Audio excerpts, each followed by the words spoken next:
अस्सलाम वालेकुम, आप देख रहे हैं अलिफ शोबिज़ सीक्रेट्स। आज की इस वीडियो में मैं बात करने जा रही हूँ रूही बानो के बारे में। पाकिस्तानी एक्ट्रेसेस रूही बानो अब कहाँ हैं, कैसी हैं और इनकी फैमिली में कौन-कौन है, इनके बारे में जानेंगे आज मुकम्मल डिटेल्स।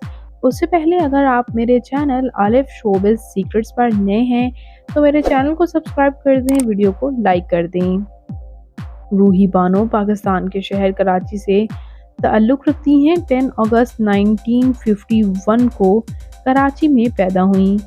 ये पाकिस्तानी शोबिज़ इंडस्ट्री की नामवर अदाकाराओं में इनका शुमार होता रहा और इन्होंने कई प्रोजेक्ट्स में काम किया। इनके वर्सटाइल अंदाज की वजह से इन्हें काफ़ी पजीराई भी हासिल हुई। ये अदाकारा किरण कहानी, जर्द गुलाब और दरवाज़ा से काफ़ी शोहरत हासिल कर चुकी।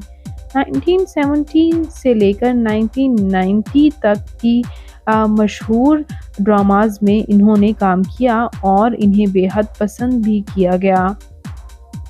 व्यूअर्स, बात करते चलें इनकी फैमिली के बारे में, इनकी कुछ अर्ली लाइफ के बारे में। तो इनके वालिद अल्लाह रखा जो हैं वो एक टेबल प्लेयर थे। और बात करते चलें व्यूअर्स यहाँ इनकी वालिदा के बारे में, तो इनकी वालिदा शोबिज़ से ताल्लुक़ नहीं रखती थीं। इसी तरह व्यूअर्स बात करते चलें इनके बहन भाइयों के बारे में, तो इनकी बहन रुबीना यास्मीन हैं।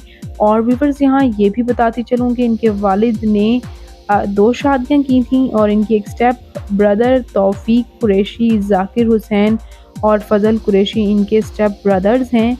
और इसके साथ साथ इनकी 2 स्टेप सिस्टर्स भी हैं।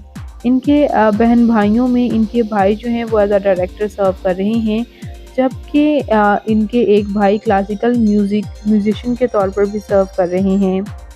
और बात करते चलें इनके मैरिटल स्टेटस के बारे में, तो व्यूअर्स इन्होंने 2 बार शादी की और अनफॉर्चुनेटली इनकी दोनों बार शादी सक्सेसफुल नहीं रह पाई और इनकी दोनों शादियों से इनका एक ही बेटा है।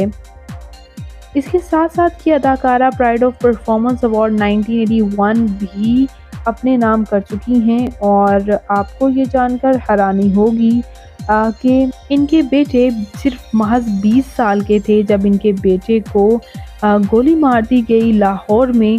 और यही जो इनके बेटे का मर्डर है उसी को लेकर ये काफ़ी ज़्यादा प्रॉब्लम में रहीं, काफ़ी ज़्यादा डिप्रेशन का शिकार भी हुई और इनका इंतकाल भी हो गया। इंतकाल इनका इस्तांबुल में हुआ 20 जनवरी 2019 को। एक तो इन्हें किडनी की डिजीज़ भी थी और उसके साथ साथ मेंटल डिसऑर्डर भी, जो कि इनके बेटे के इंतकाल की वजह से इन्हें हुआ। ये इंतकाल से पहले 10 दिन वेंटिलेटर पर रही थीं और इनकी बहन रुबीना यास्मीन ने इनको अपने पास इस्तांबुल बुलाया था और लास्ट डेज इन्होंने अपनी बहन रुबीना यास्मीन के साथ ही गुजारे।